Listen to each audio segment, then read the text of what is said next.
ونقلب برضو تقلبتين حلوين كده، لان يعني لون البصل كده لما لونه غير زي ما انتوا شايفين كده يا بنات. بعد كده بقى بننزل بالبامية ونقلب بقى تقلبتين كده حلوين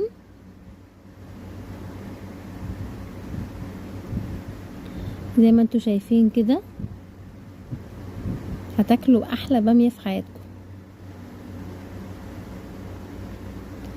بس وبعد كده بقى نزلت بالطماطم.